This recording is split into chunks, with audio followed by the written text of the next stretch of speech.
it's amazing. It's like melts in the mouth. I've had people talking. Have I pronounced it wrong? I'm seeing your face. I'm like, I've pronounced it wrong, haven't I? Was it that obvious? Yes, it was. Please correct me. I apologize to anybody with Greek heritage listening.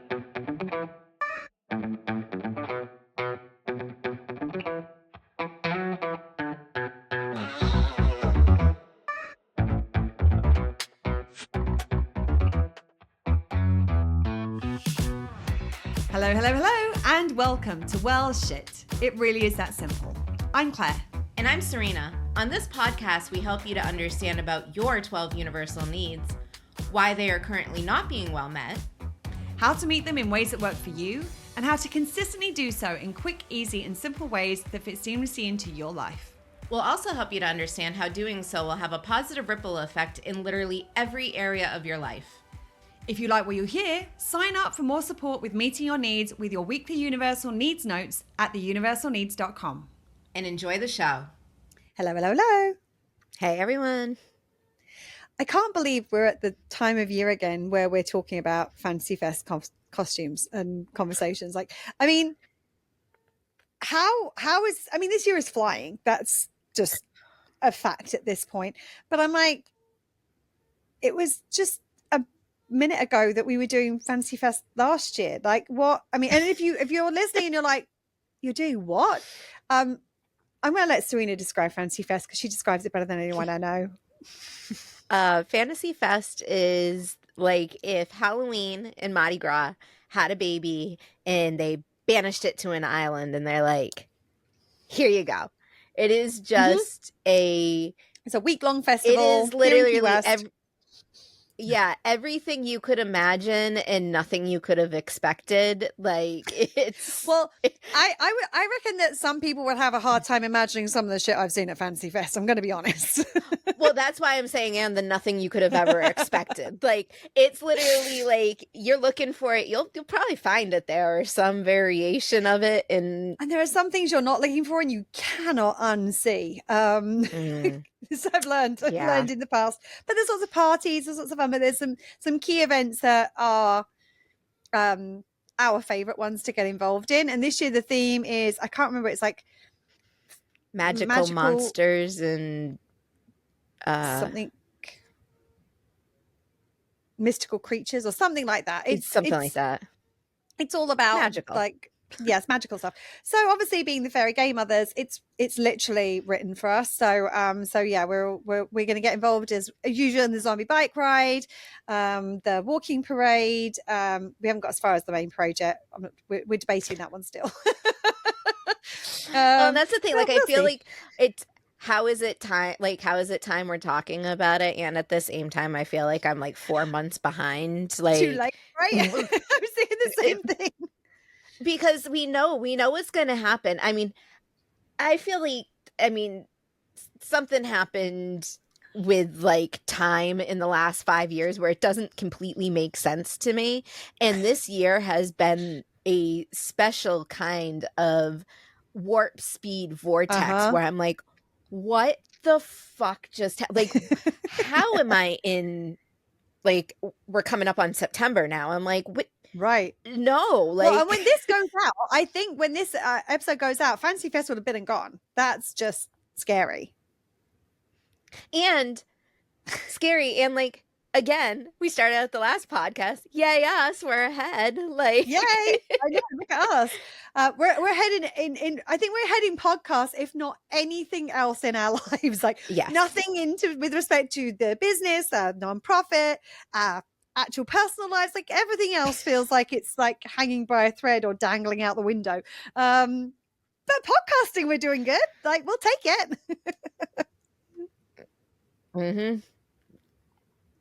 Better than nothing. Yeah, it's interesting times right now. Well, I think also because I'm in the process. By this point in time, I'm hopefully will be settled into my new place, which will be great, which will make it a lot easier. But yeah, I mean, we always have a lot of fun with Fancy Fest, but I think that we got into the habit over the last couple of years where everything was kind of sorted for Fancy Fest, like by June, July, and now it's the end of August, and I'm like, oh shit, it's literally around the corner. In fact, I spoke to a friend of ours the other day and she was like, thank God Serena took on the Fancy Fest, the zombie bike coach. She said, I just couldn't. I was like, awesome, we're good. Like, we know what we're doing. It's going to be fun. And I don't have to yeah. create the costumes from scratch this year, which will be, I mean, that's Yay! an interesting thing for me. Mm-hmm. Yeah, they're going to be super easy. Yeah, Mhm. it's going to be fun. But I can't believe we're here. Anyway, I'm going to start off this episode by saying, if you haven't listened to the last, I know we say this a lot. If you haven't listened to this episode, go and listen to this first. If you haven't listened to the last episode, please go and listen to that one before you listen to this one, because literally, I mean, I nearly blurted out part of this episode in the last episode because they're so inextricably linked together. Like, you need to understand that one to understand. I mean, technically you need to understand this one before you understand that one, but in the way our brains work, go to that one first and then this one will make way more sense. And I realize I'm sounding really cryptic at the moment, but just trust me on this. Like, back me up, Serena, right? Am I right with this? She is right. I'm trying to follow the link. I'm like, yeah, no, it does come before, but it is better to know after, because like just trust us on this one. Yeah. I mean, we don't ask you to do that very often. We ask them every time, all the time. just trust us. No, to trust us.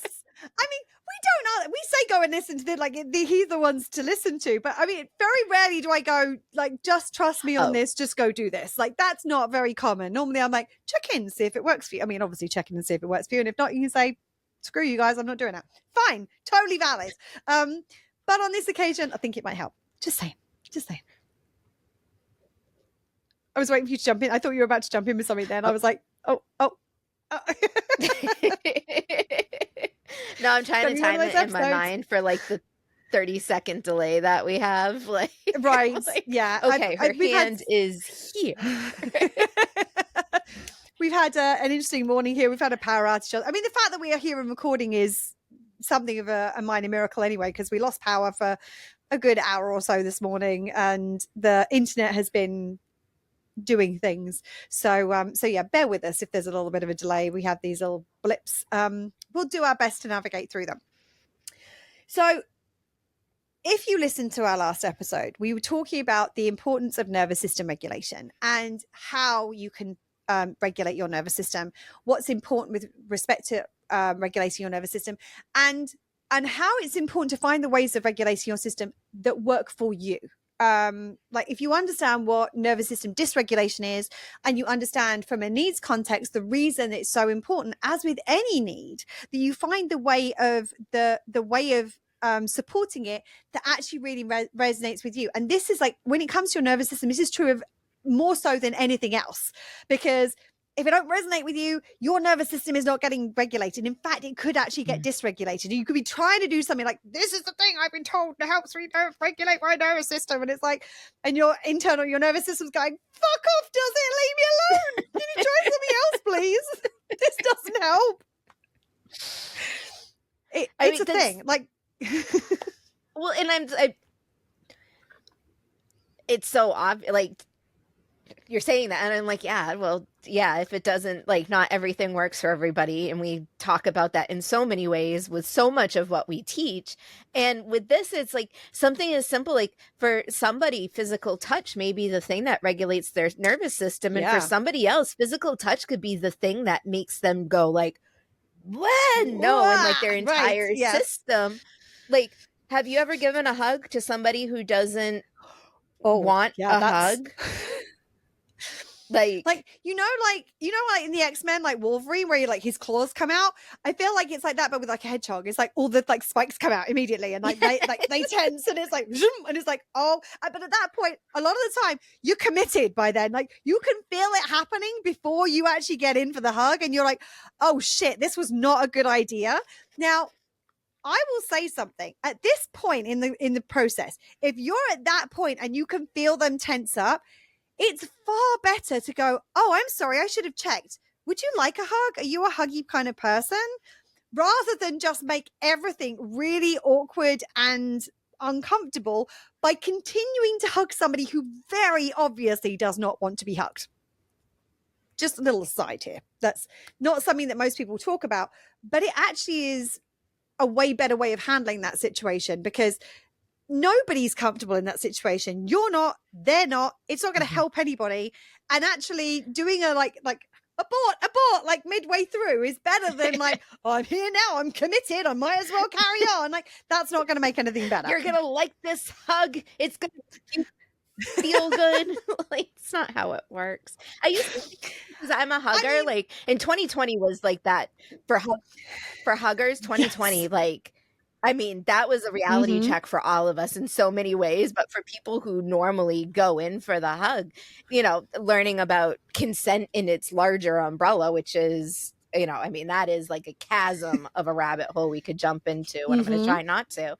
But like being like, I'm a hugger, you a hugger, and realizing that even like that right there, it actually creates a little bit of a connection in that moment to be like, hey, does this work for you? But I was always somebody, because hugs feel good to me most of the time with most people. I'm like, no, you need this hug. You just don't realize you need it. And their system is like on the inside, they're like, red flags, get away from her. Like, and it's, like, but I'm like, exit stage left. This feels good. Yes. Yeah. Well, and it's funny because like, and I mean, I wouldn't go so far as to say we are professional huggers, but we do hug as part of our nonprofit. And the number of people who have said to me, oh my God, this is the best hug I've ever had. Like, if you're going to have a hug, if you're a hugging person, you're going to enjoy a hug from us. And it's very easy. Like when you get that feedback regularly, like, oh God, this was just what I needed. Oh my God, this is such a good hug. Oh my God, you know how to really, like, you're not just hugging, you're embracing me. Like, I've had so many people say those things to me. And it would be so easy to go, no, this is, you've never had a hug like this before. Trust me, this is going to change how you feel about hugging. I'm the person, like, and none of that. And it's like, if you're not somebody who likes to be touched, it's not going to matter. You can be the best hugger in the world. It's like, it's a little bit like I'm like, think about it like this. I'm somebody who is allergic to nuts. So it would be like somebody going, I make the best baklava you've ever had. Ever, anywhere in the world. It's amazing. It's like melts in the mouth. I've had people talking. Have I pronounced it wrong? I'm seeing your face. I'm like, I've pronounced it wrong, haven't I? Was it that obvious? Yes, it was. Please correct me. I apologize to anybody with Greek heritage listening who I've just butchered that word. But I can see it written all over Serena's face. It was a nuance in the pronunciation. Okay, there we go. So now, baklava. But it would be like someone saying to me, oh my God, but it's the best you've ever had. It melts in the mouth. It's sensational. It's like a taste explosion in your mouth. Like it's gonna kill me. I don't care if it's the best you've ever that is existing anywhere in the world. If I die as a result of it, it's not good for me. Like, and if you put it into those terms, it sounds ridiculous, but from a nervous system standpoint, that's kind of how it feels to some people, like the negative impact to their needs. I mean, okay, a hug might not kill them. It might do. I don't know. There are people, I'm sure that there are situations in which that could, but the extremity of the reaction, negative impact to their nervous system is such that we don't really pay attention to. We don't really honor it and recognize it and realize that, hold on a second, just because this works for me doesn't mean to say it necessarily is going to work for them. And therefore, maybe we should check and have consent. Something else we actually didn't talk about in the last episode, which is another important part of this, and we have talked about this on another episode, and we'll put the link in the show notes, is that one of the things that can be really helpful and really important in terms of nervous system regulation is to find the people who you can co-regulate with, who can help you co-regulate your nervous system. Because the way that our nervous systems work is that sometimes when we have a very dysregulated nervous system, sometimes having somebody with a regulated nervous system who we feel safe with to help us to co-regulate, maybe that is by holding our hands, maybe it's just by sitting with us, maybe it is by hugging us and giving pressure on our body, maybe it's about breathing with us. These are all things that can, again, it's another tool that can help with co-regulation. Now, what's important to say before we kind of go any further with that co-regulation thing is that the step before that is it's really important for us to learn and also know ways that we can regulate our nervous systems for and by ourselves, because we don't want to be dependent on somebody else for our regulation. And as long as we know how to do it for ourselves, sometimes it can help shortcut the process to have somebody support us with that co-regulation. We told a story in that other episode about a situation where Serena helped me in terms of, I had a very, very dysregulated nervous system, and Serena helped me in terms of co-regulation to help support me in those moments. So that's another thing that can be very helpful. And that is I was going to say, it's something that can help in addition to being able to do this for yourself, not instead of. We don't want to be at the point where we are dependent on somebody else for our ability to have a regulated nervous system. And if we are somebody who is having a dysregulation, but we know how to do it for ourselves, sometimes just having someone who can help us get there quicker can be really supportive. So one of the really big things to realize with that being able to support yourself in like not depending on the co-regulation, like imagine if your being knew that you weren't able to regulate, or no, you're being believed that you weren't able to regulate your nervous system on your own. Like what that in itself, like what that one thought would do to your nervous system. Like just thinking about it, if I thought I needed Claire to be able to regulate my system would always be like, where's Claire? Is she going to be there when I need her to be? Is she going to do the thing that I need to do? Is it going to work this time? Like, and all of that would very likely be subconscious too. And I mean, yes, like the dependency on others is a very easy way to dysregulate your system, I think. Yeah, absolutely. Well, and think about it from a needs perspective. If you are dependent on somebody else for your regulation and that other person's around, your security needs going to be firing off because you are not secure unless that person is present and available and willing and able to meet your needs for regulation in that moment. So it's also going to compromise your personal power need. It's potentially also going to compromise your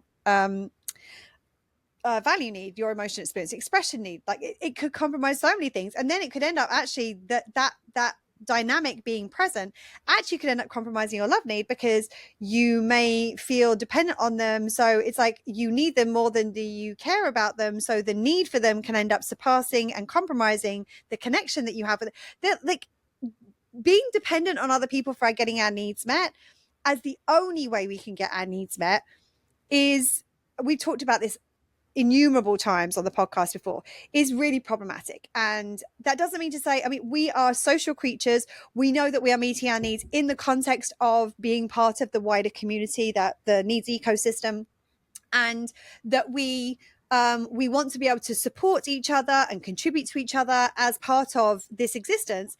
And it's so important that we're able to actually self-support first and foremost, and then use those as little kind of enhancements. So it's like, this might help amplify what I'm doing. This might help speed up what I'm able to do for myself. But it means that if that person is around, I can still, like, there have been so many situations where, especially now that Serena and I aren't in the same place, I might be going through something and Serena isn't available. Like she's not able to talk to me and help me process and support me in the way that I would ideally would like in that moment. I can't get that co-regulation in the way that I would really want to. And there's a part of my nervous system that goes, that when I realize that, it's like, what do you mean? But it would be so much easier if she was around, and it would be so much better and quicker, and like I wouldn't have to do as much. So like my nervous system still is recognizing that this would be a much better option for me in a lot of ways. And in those moments, I have to remind myself, it's okay. We can do this for ourselves. We don't need Serena to regulate. Yes. Does she help? Yes. Does it make it quicker often? Yes. Does it make it easier for us? Yes. But is she necessary for us to be regulated? Absolutely not. And so I have to remind myself, it's okay. We can do this for myself. And then I go through these little, like the little, steps along the way to be able to go, okay, what's the first thing we're going to do? Okay, the first thing we're going to do is this. And the second thing we're going to do is this. And the third thing we're going to do is this. And the more that I am able to regulate for myself, the more, the easier it becomes, because my system goes, oh, we can do this. Okay. All right. What's next? And we do the next one. And it's like, oh, we could do that as well. Oh, okay, cool. I mean, would still be easier if Serena was here. Like, remember? I'm like, yes, I know. Yeah, it's okay. I get it. It would be easier. And we've got this, remember? Okay. All right. Yeah. Okay. We've got it. Cool. All right. What's next? Oh yeah, that helped. Okay. Thanks. Okay. Yeah. Okay. Yeah, we could do that as well. Like it's a process. And like, even when you are as well versed in it as we are, the nervous system still's going to have a freak out moment, be like, but what if, like, how? And it's like, okay, this is the reason it's so important for us to be able to do it for ourselves, so that that doesn't cause even more dysregulation in those moments. Well, and something that you did, oh, that frog's back.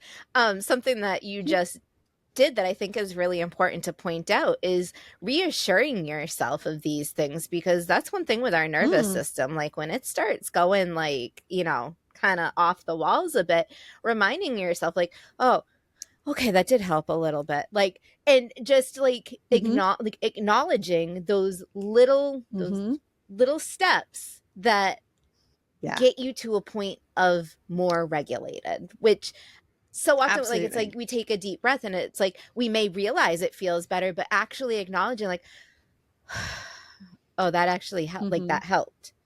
Oh, that helped. And then your brain's like, oh, yes, that helped. And it does like it sends a chain reaction through your entire being, that, and then the next time you're like, oh, I can breathe. And yeah, it would be nice to have Claire lead me through a breathing, you know, exercise. And in the absence of that, I can absolutely do this for myself.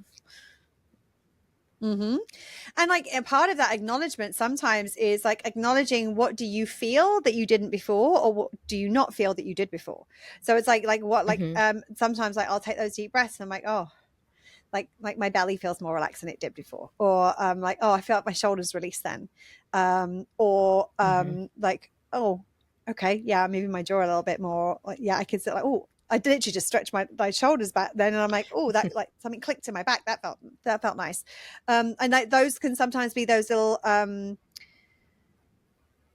the indicators, and becoming present and aware of those indicators that are showing you that something's happening. Because I think that a lot of the time when we are dysregulated, what ends up happening is our inner child comes to the surface. And we've done an episode on the inner child. We'll put that a link to that in the show notes. Because it's the part of us that didn't know how to regulate our nervous system, and maybe didn't get the support that it needed on how to support our nervous system. And so a lot of the time when our nervous system goes into that dysregulated state, the inner child comes to the surface, and they're like, it's like a toddler's grabbed the wheel of your life and is like frantically like swinging it from side to side, trying not to collide in things, and actually crashing into shit as they do. Right? I feel like my toddler found a bottle of tequila. I mean, it's possible. You think I'm unruly? Well, and it's like, and in that moment, a lot of the time, think about children, and think about like, especially young children. If you talk to them and say something, that's one thing. But if you show them, if you do something and they can see the difference, or they can feel the difference, they can notice the difference, that's the thing that reassures them. So it's like, I can say to them, like, remember, we can do this. Like, and there's a part of my brain going, oh, if you say so, cool. All right. Maybe, possibly. And luckily there's a bigger part of my brain going, no, it's all right. We've got this. We know how this works. We know this process. We know what we need to do right now. And every step that we take on that journey, that part of me that's like, oh, I don't know whether we can do this, is like, oh, look, we did it.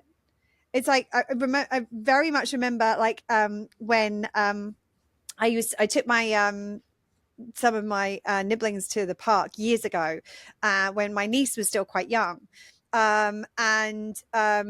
There was this, like, she loves the slide. That was, or loved the slide. I think she still does. That was the play area equipment that she loved to be on. And this one had a slightly unusual setup, in the sense that there was like a ladder to get up, and then there were these like kind of pillars with like little islands on. So it wasn't just a walkway to get to where the slide was. You had to, so there were gaps between these things. And she got to the top and she was like, she said, oh no, I can't do it. That was the first thing out of her mouth. And I was like, you can do it. Let me hold you. Like, I'll help you. Like, and I could tell her that she could do it. And like, you could just see her entire like being was like, really? Like, And so I'm like, let me show you. So I'm like, so I grabbed her hand. So she knew I was there. She had somebody safe who she knew if she fell, I was going to catch her. She wasn't going to hurt herself. So I held her hand and I was like, okay, just take a big step onto this one or jump onto that one. Like, and we went through, and she did it, and she got onto the slide and down the slide, straight back up again.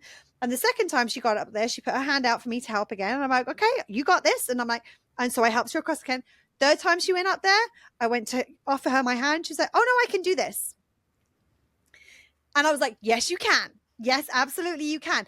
And so sometimes there's just a little bit of evidence needed and a little support while we're providing that evidence for our inner child to go, oh, we can do it. Oh, okay.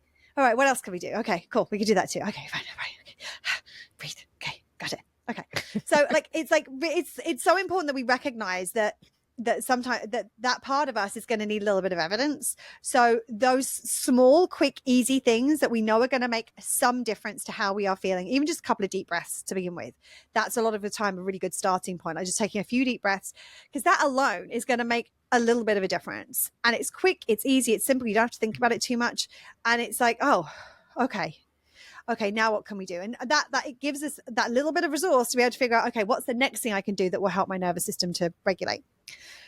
So this whole thing today, like talking about this, came out of a TikTok video that I saw just recently. I can't remember the name of the creator. I'll find it out, and we'll tag them. We'll put them on in the link to them in the show notes.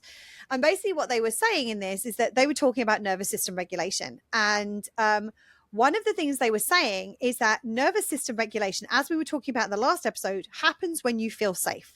Like, one of the things that that is going to help you to feel more regulated in your nervous system is to get you into a situation where you feel safe.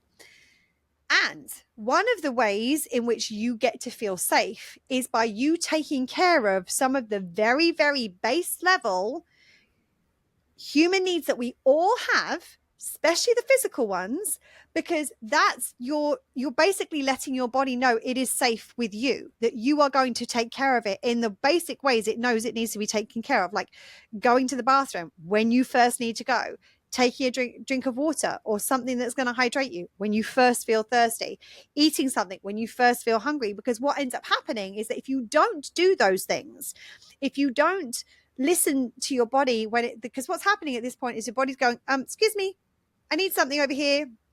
If you ignore it, what you're basically, the message you're giving your system is that I'm not taking care of your needs, that I'm ignoring what you need, and I am okay with sacrificing your needs for whatever else it is that I'm doing at that moment, whether that is scrolling on TikTok, whether that is writing an email, whether it is spending time with friends, whatever it is. What you're saying is this other thing is more important than meeting your needs, which means that your body and your nervous system learns it cannot trust you. And if it cannot trust you, it doesn't feel safe with you. And it doesn't feel safe with you, there is no base level feeling of safety on which you can start to regulate your nervous system. So if you want to know where your starting point is for nervous system regulation, it starts in your foundation function need. It starts off by taking care of that before you start worrying about all these fancy techniques and sometimes not so fancy techniques, like all of these like lists of ideas that people are giving you of like all the different ways that you can regulate your nervous system. The first thing you need to do: am I hungry? Am I thirsty? Am I tired? Do I need to go to the bathroom? Do I need to stretch my body? Do I need to like those very basics? And in the moment you ask yourself, what of those do I need? And you take care of them. And then going forward, when your body is sending you signals saying, here is something I need, you start to build trust with yourself, and you start to build trust with your body, and you start to cultivate that trust by saying, okay, body, when you tell me you need something, I'm going to provide it. And because I'm going to provide it, you get to feel safe. And because you get to feel safe, that in and of itself will start to regulate your nervous system. I'm going to take it actually a step back, which I normally don't get to do. Like I'm gonna make it go back just a little half scotch before that. And preemptively, Like, don't even let your body tell you, you need sleep, you need food, you need hydration. Like these basic things that we're talking about are things that, like, during the day, chances are you're gonna have to go pee. Like, that's just a function that your body is probably going to, do. And if not, you definitely need to hydrate. Yes. And like, something for me, hydration was always a struggle. And like I talked about in the last episode, like, going pee when my body said, like, hey, it's time to go, I'm like, no, body, like, you shall be a camel. Like, I mean, my body was probably, you shall like, go when it is convenient for whatever else I'm doing right now. Right. Like, and I just, sometimes I look back at myself and shake my head. Sometimes I look back and giggle. And just thankful that I'm where I am now. Like, no judgment on where I was, but much happier to be regulated in this space.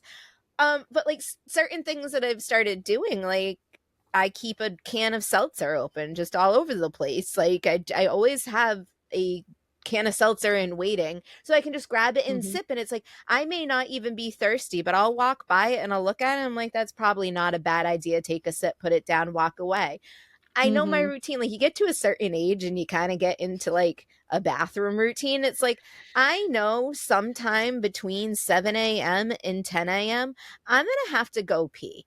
So my body, like, I try to preemptively, if I'm walking by the bathroom, I'm like, oh, it's 8:30, like, all right, let's just try and see if we can go. So my body doesn't get to the point where it's like, hey, you need to do this. So it doesn't give me the option. So I feel like my being feels safer within my being, because it's like, she is trying her damnedest to not even let us get to a point where we have to tell her she needs to do this thing. Right. Absolutely. Yeah, no, that's a really good point. It's funny, actually, because sometimes I forget that that's what we do, because it's such a part of our lives now. It's such a part of our routine now. Like, I actually make my own electrolyte water as a way of making sure not only do I stay hydrated, but I continue to get, because living in the tropics, you sweat a lot. It means that you're going to be sweating out a lot of those electrolytes. And so, yes, we want to hydrate, but I also want to put those electrolytes back in my body as well. So I've taken to making my own electrolyte water. And what I will do is most days I will make up a 64-ounce jug of this electrolyte water, and I'll put it into glasses in the refrigerator, and then throughout the day I'll just top up, like I have a like a thermos cup thing that helps to keep it cool. I top it up and then I keep it topped up. In fact, yesterday I knew that the next couple of days were going to be super busy as I'm helping a friend of mine move. I actually made up 3 jugs of 64 ounces, and I don't like my math. My brain's not going to do the math right now. I couldn't tell you how many ounces that is. I made 3 of those up and put them into different containers, and like some I put into thermos flasks with ice and everything, so that I knew that I didn't know when I was going to get the opportunity to make some more, and I didn't want to be in a position where I needed some and I didn't have the ability to get some. Now, the interesting thing about this and this kind of trusting is that it's funny. I saw a video the other day, and it made me kind of pissed as I was watching it. There was a guy who was trying to give, he was supposed to be giving advice on how to sleep better. And what he was talking about was not necessarily about getting to sleep, but how to get back to sleep when you wake up in the middle of the night. And you'll understand in a minute why I got kind of pissed. Because one of the things that, one of the things he said was, don't go and pee. Like, when you wake up, don't go and pee. Just lay back and do this and do that. And there were several things that went with it. And it was so funny, because I was like, if I don't get up and pee at that point, my bladder could explode. Like, I am somebody who is always very well hydrated. It was funny. I went to the IV place with a friend of mine, good friend of mine, about a month ago.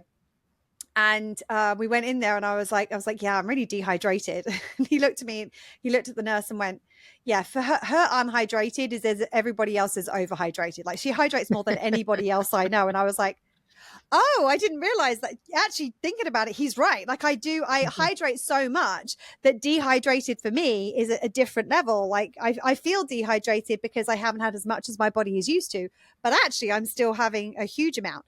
And I was like, I hydrate really well, which means that if I don't go to pee in the middle of the night, and here's the thing, it's 2 things. The first thing is, if I don't go pee when I wake up, it's going to be physically uncomfortable for me. And I could actually do myself some, like, if you don't go when you need to go, you can end up causing yourselves like issues in terms of like UTIs, and like there's real physical potential consequences of that. Secondly, just from a what you're trying to help people with standpoint, if I don't go pee when I wake up, my body is going to wake me up again at some point in the not so distant future because I need to pee. So we're actually working against the thing that is helping, that we're supposed to be helping with here. And the third thing is you're teaching your body that it can't trust you to do what you need in that moment. Now, am I saying that you should pee at the sacrifice of sleeping? No. What I'm saying is you need to find ways of supporting your sleep cycle that do not come at the compromise of other base level, basic human needs that we all have. And you're absolutely, and this is preemptively meeting these needs is one thing, and something that it will set yourself up. It builds that trust proactively. And in the moment that you realize that you are getting dysregulated, that's the moment to stop and pay attention. What of these basic needs, or what of my foundation function needs are not are compromised right now, are not being well met? Do I need to take a little nap? Do I need to sit and just rest and relax my body for a second? Do I need some water? Or to hydrate with something? Do I need something to eat, something that's nutritious? Do I need to stretch my body? Am I feeling tense and like all of these things? Am I feeling run down? Do I feel like I'm coming down with something? Or do I need to take something to help me support me with my body not getting sick? There's so many things. And when you are, what you're doing in that is you're building trust with yourself. And a lot of when we are dysregulated, some of that is because we have become dependent on other people for our regulation, and we don't know how to regulate for ourselves. So we haven't cultivated that trusting relationship, which is like, if you need something, I've got you. I have you. Well, and with the whole preemptively doing things, you kind of get a ding, ding, ding in the cultivating of trust. Let's take the bathroom thing, for an instance. I know if I go to the bathroom before I go to bed, there is less of a chance I am, like, whether or not I actually have to go pee, but if I at least try, like back to the old school, like, just try, we're going out the door. If I at least make that effort, I am giving the signal to my body and my nervous system. It's like, I'm not just thinking about peeing, I'm also trying to figure out a way to make sure you get more of a restful night's sleep. And like, it's like there are things that we're doing that have a knock-on effect to something else. And whether we're conscious of it or not, like, we're telling our body, like, hey, I'm thinking of you not just in this moment, but I'm thinking of what you might need going forward, which is a couple of hours restful night's sleep. Yeah. Yeah, absolutely. And something came in and it flew out again. Yes. And there's a little and I'm going to add to this, especially when it comes to going to the bathroom, because there's kind of similarities with other things with this. When we say try to go to the bathroom, we don't mean sit on the toilet and push with all your might to try and force it to happen. Like, we're not talking about forcing our body into something it's not in. What we're talking about is going and taking a moment, relaxing and breathing, and allowing your body, if it is in a place where that's what it needs, to do its thing. Because for the longest time, I was, again, a video I saw years ago where somebody was like, I realized I was peeing wrong my whole life. I'm like, what do you mean peeing wrong? Like, how many ways are there to do it? Like, I mean, this is not something don't Google that. Don't Google that. Exactly. And what she was saying was that she said a lot of people, especially people who are very busy, type A's, who are like to be very productive, is what they do is they'll sit on the toilet and they will push with their muscles to get themselves to go to the bathroom. Well, that's not actually, one, it's not the most effective way to go to the bathroom, because when you do that, you actually don't completely empty your bladder. But two, when you do that, you're actually working different muscles that are not the muscles that you should be working when going to the bathroom. And what you're kind of forcing your body into something that it's not ready to do yet. What she said was, you sit on the toilet, you take a few deep breaths through your nose, and you relax and you release, as opposed to forcing it out. And this is kind of the same thing when it comes to the other things that we're talking about. It's like, we're not saying, like, if you were to force it, go, well, I need to make sure I'm having enough hydration. And at the beginning of the day, you gave yourself 24 gallons. You tried to drink 24 gallons of water so that you wouldn't have to worry about it. And you're forcing yourself when you don't really, you're like, your body is trying to say, no, this isn't good for me right now.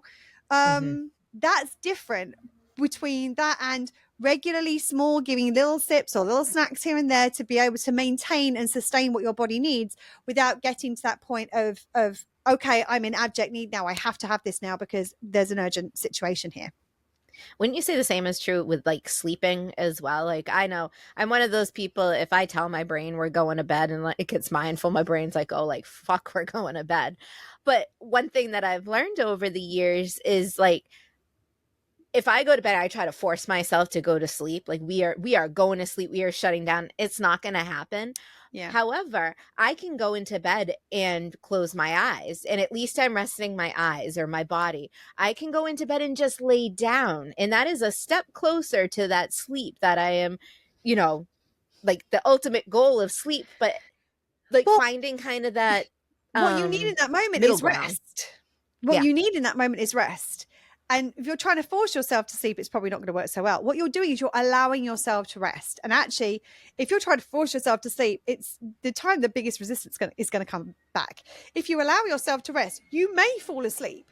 And that's what I often do in those situations, is that I'm like, okay, I am obviously not sleeping right now, but at least I'm going to allow myself to rest. I'll maybe put something on my iPad. I close my eyes and I just listen to it. And it's like,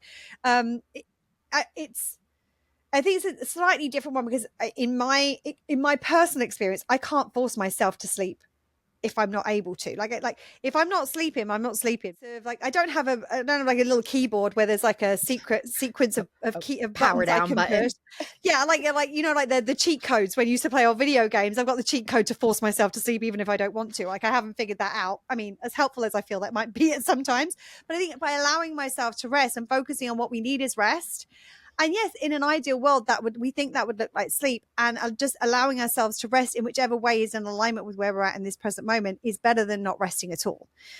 Now, the interesting thing is that this is true. It's especially true with the foundation function needs, because these tend to be, for a lot of people, very easy to recognize. Like we tend to recognize if we're tired, we start yawning. We tend to recognize if we're thirsty, our mouth gets dry, or like we start to swallow a lot because like we can feel that, okay, I'm feeling thirsty in this moment. We tend to notice if we're hungry. We tend to notice that there tends to be an indicator for a lot of people if we need to go to the bathroom.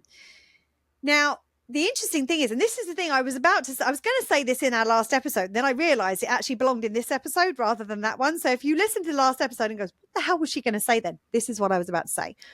And the truth of the matter is that in terms of nervous system regulation, meeting your needs is one of the ways that you regulate your nervous system. And it's not just your foundation function needs and meeting those that regulate your nervous system. Meeting every one of your needs will help to regulate your nervous system. And especially because, again, let's get it back to basics. What is it about? What regulates our nervous system is a feeling of safety and a feeling of trust. And we feel safe and we feel like we can trust the people around us, i.e. us, when our needs are met. If our needs aren't compromised, there's no reason to feel unsafe. If our needs are not compromised, there's no reason to mistrust the people who are around us who are affecting whether they're met or whether they're not. And so, yes, starting place, as with all needs, like we talked about this, I don't know how many times in the 180 odd episodes that we've done up until this point. You always want to work from the bottom up with the tree. You've got to start with your roots. You've got to focus on there first. Make sure those are well supported before you start to add in others. It's not that you have to, it's not that you go, oh, well, we're working on the trunk now, forget the roots. We have to keep supporting the roots as well. Like we can't just say, well, a tree doesn't go, oh, well, I'm done with the roots now. I'm going to build a flower. I'm going to build a fruit.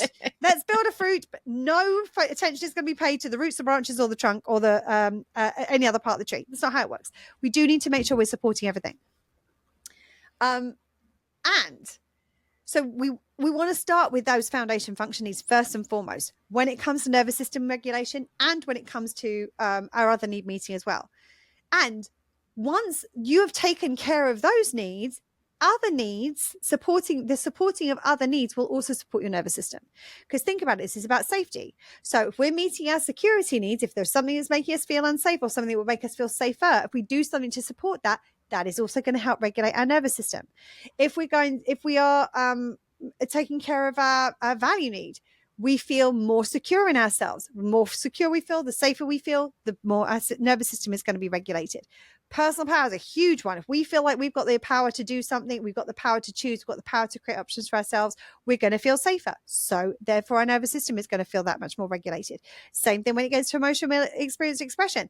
If we are feeling things that don't feel so great, but process them in order that they can process and release, that's going to help our nervous system to feel regulated. So yes, we want to start with the foundation function needs and meeting your needs is one of the things that is going to support your nervous system regulation.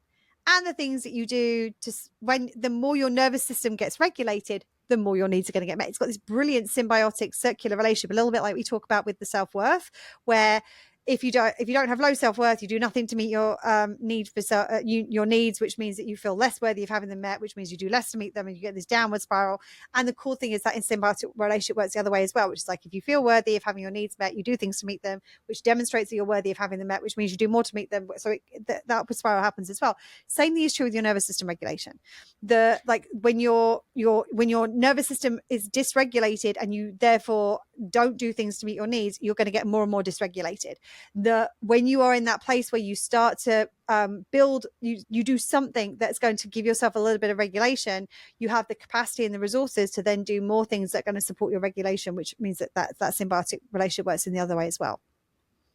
That's interesting. As you're talking, I'm thinking about like my needs menu and like the different options I have for the different needs we have, and how many of them are directly related to nervous system regulation, and like how like that the specific things that the TikTokers and the YouTubers and everybody's talking about, it's like that doesn't just regulate your nervous system, that meets your needs. That doesn't just meet your needs, that regulates your nervous system. And I never would have thought about until this moment, like looking at my needs menu being like, oh, there's a whole lot that I do here that's like that's exactly what it's doing. And I almost feel like I'm getting like a little bonus now. It's like I'm regulating my nervous system and I'm meeting my needs. Look at that. It's like a twofer. Absolutely. And the same thing, like if your nervous system is dysregulated and you do something to regulate your nervous system, it's like, oh, I'm meeting my needs at the same time. Like it is. There's this beautiful because if you think about it, it makes sense. We feel safe when our needs are met. And we feel our nervous system gets more regulated the safer we feel. And so when you start to look at it in that context, it makes sense. Of course, these two are inextricably linked with each other. And so it's really important that we recognize, as with meeting our needs, we start from the bottom up. Same thing with the nervous system. We start from the bottom up, and that we focus on the things that are the most prevalent within the situation.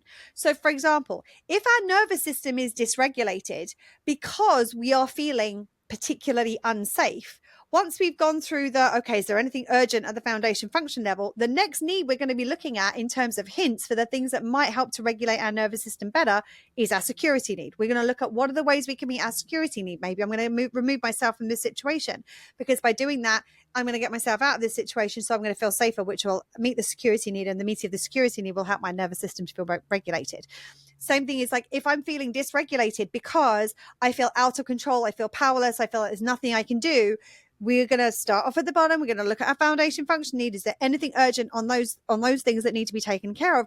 And then what we're going to do is we're going to probably look at our personal power need. I mean, we might look at our security need as well, because safety, security, nervous system, all inextricably linked. So we might look at that as well. But we're going to look at our personal power need, because if we're feeling dysregulated because we don't feel like we have any control, we feel powerless, when we do things that help to support us and recognize and reconnect us to our personal power, help us to find those choices, help us to find those options, help us to make those conscious choices, we get to recognize, hold on a second, there are things I can do in this situation, and there are things that I have the ability to choose between, and that's what's going to help me in this. Oh, hold on a second, I no longer feel as helpless and as out of control as I did, and all of a sudden my nervous system is more regulated.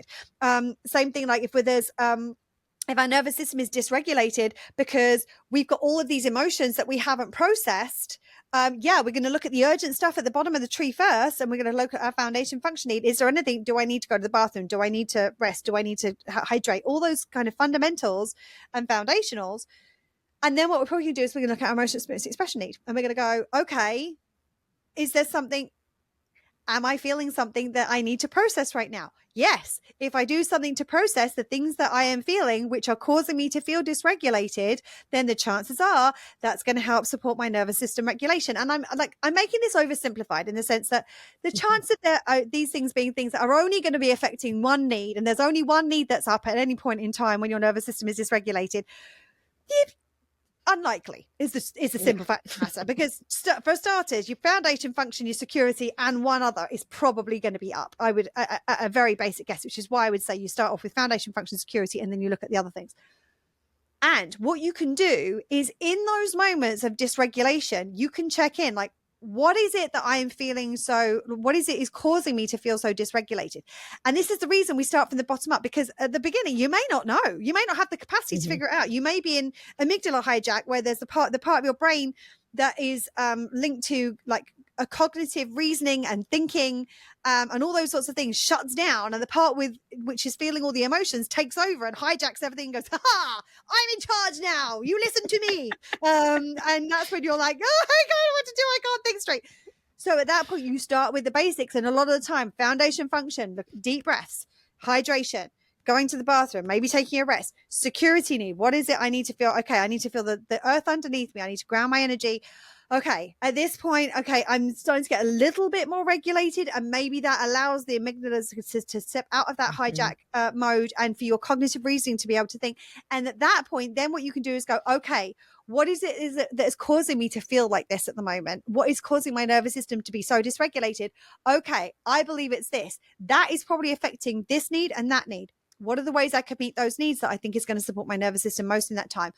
Okay. And this is where, like, this is why we put a needs lens on everything. I know that it was funny. I met a friend for coffee yesterday, and it was somebody I've known for quite a long time, but we haven't really kind of sat down and connected and chatted. And I've done this with several people recently, where they're people I know relatively well, but we haven't really, like, we don't really know each other that well. We've seen each other at a lot of events, and we get on really well when we're at those events. And it was funny. I was talking to this friend of mine, and one of the questions she asked is, so how did you and Serena kind of, and she was like, it was actually really beautiful. She said something like, she said, she worked so well together. She said, it's almost like you complete each other in a way, in terms of like how you operate. And I was like, it's not a bad way of describing how we work in a lot of ways, actually. And it was so interesting, because I was telling her the story of how we met. And if you want to go back and listen to it, we've shared this story on previous episodes. We'll put a link in the show notes. And it was funny. And I said, I remember we went to a restaurant here to have dinner. It was the first time we really connected and got to know each other. And then subsequently, I found this out later on. She didn't say this necessarily to me at the time, but I remember at one point Serena said to me, I remember when I first met you, I thought, God, this woman talks about needs a lot. And I'm like, yeah, well, when you do what we do, you can't really help that. And I said, the funny thing is, Serena has now become that person who talks about needs a lot. This is why we put a needs lens on. I don't mean to bring it back to needs. And that's one of those ones where I'm like, I don't mind a butt in that situation.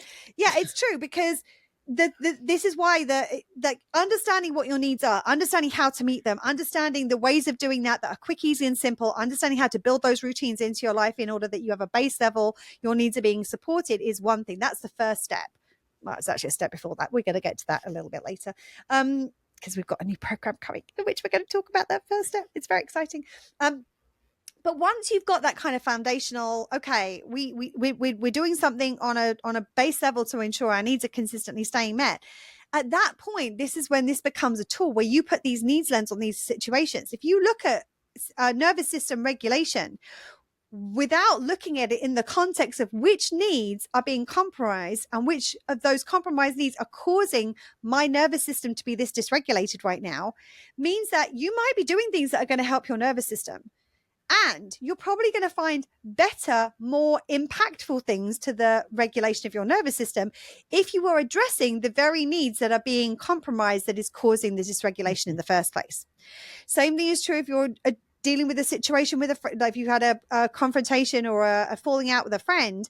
If you know what needs are up on both sides and you communicate in order to resolve it in a way that speaks to those needs specifically, you're going to heal quicker, faster, deeper. You're going to create more trust, bond, and connection than you ever will if you just kind of try and do it without looking at what were the needs impacts.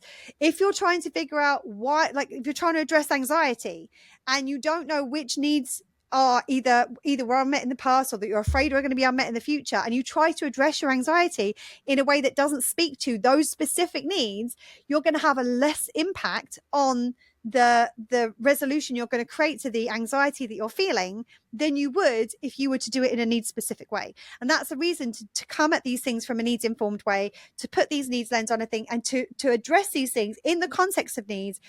Yes, you can do things that will help outside of that. We're not saying this is the only answer. We're not saying this is the only way. We're not even saying this works for everybody. And if everybody did it this way, everything would be great. That's not what we're saying. What we're saying is when you do understand this, for the vast majority of people, being able to do it in these ways is going to mean that the effort that you're putting into addressing these things is going to have a greater impact in a shorter time, and it's going to probably feel more in alignment when you're doing it. You're going to feel like, okay, this feels like it's making a difference. And to have that, well, it's going to be simpler. Well, shit, it really is that simple. It's going to be quicker and easier, and it's also going to be more effective. I mean, and in my book, that's a win-win-win-win-win. It also helps you cultivate trust within yourself, cultivate trust that you are going to take care of yourself. And that's great for like the individual. Where it's really, really helped me is it helps me to, because I've created that trust in myself by meeting my needs and by taking care of I feel safe within myself when somebody else from the outside comes in and impacts me, and somebody else is the reason why my nervous system is like, oh, where the fuck did you come from? Right. I can throw random noodles on the wall based on where I'm at in the moment, and it's like a split second thing that happens, internally, and I'm like, okay, I'm just going to do this right now to either meet this need, to meet my to regulate my nervous system. One step before that is when that happens, when those impacts happens, to look at it from a needs context, go, which needs been compromised? And then you go to what noodles, and because it's the noodles that are specific to that need that are going to give you that more immediate support in that moment. Yes, and my being is like, oh, I know she's got me, so she's definitely got this, because this is somebody else throwing bullshit her way. So like, we've got this. Oh, she wants to, skip away. Like, skip away we go. That's good. Like, and you find yourself trying these new things that you're like, why the fuck did I do that? I actually felt pretty good. All right, let's keep going. And you kind of discover these things on your own, but it's developing that trust within yourself that you are going to keep yourself safe. Absolutely. And ultimately, if you have you, as Serena said, like, it almost doesn't matter what comes your way. Of course it does, because it's gonna impact you. But what it means is that whatever comes your way, you know that you can trust yourself, that you've probably got this. And that if you don't have it already, because you already know how to deal with it, chances are you can figure it out, because you figured out all the other stuff. Like in those moments, like not all of these moments we're prepared for. And not all of these moments that you come along and like, I don't have this like little manual where it's like, I have every single eventuality and every possibility of every permutation of everything that could happen with everyone, every situation. And I know exactly which needs are going to be compromised. I know exactly what I'm going to do to meet each needs. I just know here are the needs, here are the ways of meeting needs that work for me, which means that when something comes along and throws everything sideways, I'm able to go, well, that was unexpected. Okay. First thing, deep breaths. Okay. What do I need to do? Like, do I need a little bit of grounding touch? Like, do I need to put some pressure on my body? Okay. Like foundation function things. Okay. Let me just take a sip of water. Now I can look at it. Okay. Which needs this one, this one, this one. Okay. Based on where I'm at right now and what I know has worked in the past, I'm going to go with this, this, and this. And I'm going to try those things. And these things, they could take 5 or 10 seconds. Like, we're not talking about things that are going to take 3 hours to do. We're talking about things that are quick. And the good thing is, if it takes 5 to 10 seconds and it doesn't work, you can try another one, and you can try another one. You could be there for a minute. You try 20 different things. And within the space of a minute, chances are you're probably going to get there in 30 seconds or less, in my experience. But you try those things. Okay. Anything else? Yes, this needs up. Okay. Let's try this. Okay. No, that wasn't quite it. Okay. What about this? Oh, yeah. Okay. That works. Okay. We've got this. And that's the thing, is like, you don't need to know the answer. You don't need to have preemptively figured out what you're going to do when this shit hits the fan, because the fact that the shit's hit the fan, chances are, if you saw the shit coming, you'd move the fan. Like, you didn't see it coming, you didn't expect it to happen, or you duck. Go on. I mean, you could see the shit hit the fan. You don't know which way it's gonna go, like what the spray is. I mean, like, there's so much that could happen. Like, because, like, yeah, if you could move the fan, great. If you can move yourself from out under the fan, but sometimes it's like, we're like, oh yeah, the shit's about to hit the fan, but it's gonna go in this trajectory and it's gonna splatter here. No, you don't fucking know what's gonna happen. And we have to remember, like, we've said it on many, many episodes before, what works in one specific moment may not work in the next. So being willing to do something that doesn't work as well, and if you do something that doesn't work as well for that moment, I still can almost guarantee, like, what's the word right before guarantee, like, that it's gonna help a little bit. It may not be the, like, if you're your nervous system is on high alert and it's up here, and you do something and we want to get it back down here, we don't always hit that thing right away. Like, doing one thing, it might bring it here, and it's like, okay, like, sometimes it isn't. Yes, it's a like gradual Claire process. said, it's a gradual process, and it feels and good. Not only is it a question of it may not be it's what Serena was saying. It's like, it might not be the thing that's going to make the difference. Chances are it's going to make it a little bit better. If it's something that meets your needs, that you know supports your needs, it is incredibly, incredibly unlikely it's going to make it worse. So at the very worst, you're going to be where you were to begin with. And chances are you're going to be a little bit further forward than that. As long as it's self first, exactly. And if you don't know what self first is, we'll drop the link in the show notes to the episode. It means that you're meeting your needs at the minimum in ways that don't harm others, and sometimes in ways that might benefit them too. So here's the thing, is that it's really important to approach this nervous system regulation. Actually, no, it's not really important. It is advisable, in our experience, if you are looking at nervous system regulation, that you do it in a needs context, and you do it with a needs lens and in a needs informed way. Because when you do it that way, you take care of those immediate foundation, because your needs process, we're starting from the roots. Remember, we're starting with the taproot. So you start there and you work your way up the tree. Because for example, if the needs that are being fired off is your security need, your value need, and the personal power need, remember, the lower on the tree that your need is being compromised, the more impact it's going to be having on you. So while you might have 3 needs that are being affected, you want to start with the lowest one first. So it's like, we do foundation function, then we look at security, then we look at value, then we look at personal power, in that order. So if you do it in a needs informed way, the chances are you're going to be able to support your nervous system better, quicker, and you're going to be able to get more regulated in a way that is in alignment with the impact that whatever has caused the dysregulation is having on you. And as I said, we very much are focused on this from a kind of like more of a, I suppose, neurotypical way, in the sense we haven't spoken specifically about dysregulation and neurodiversity as much as we could. I was gonna say rabbit hole. That's a beautiful maze, a labyrinth full of lots of different directions we could go in. And we wanted to start off with something at a more general level, because what we have said is likely to be supportive also. The ways that you might support your needs might be different if you're neurodivergent versus neurotypical, and the approaches are probably going to be very, very similar, and you will probably get as much benefit. You're likely to get a as much benefit if you approach it in this way, if you're neurodivergent, as if you're neurotypical, speaking as to neurodivergent queens ourselves. From personal, and obviously just because it works for us doesn't mean it works for everybody. And that's something that we've seen with the people that we're around, which is that if we approach it in this way, we take care of the foundation first, function first, then security, and we look at, and just, if you are neurodivergent, you might want to add to your internet searches neurodivergent ways of regulating your nervous system, because there may be things in there that might speak specifically to you that might not necessarily be there without that little add-on that could make a huge difference. Anything else that you want to add before we finish up? I'm good. Okay. All right. Well, thank you for being here. Thank you for watching. Thank you for listening. We'll be back next week with another episode. Remember, between now and then, to stay safe. Between now and then, to stay safe, take care of yourself, and continue to meet your own needs. Lots of love. Bye. Bye, friends. That's it for today. If you like what you heard and would like to see some of Serena's awesome facial expressions, check out the video podcast on YouTube. And remember, when trying to regulate your nervous system, we recommend approaching it the same way as you do with your needs. Start with the bottom of your tree and work your way up.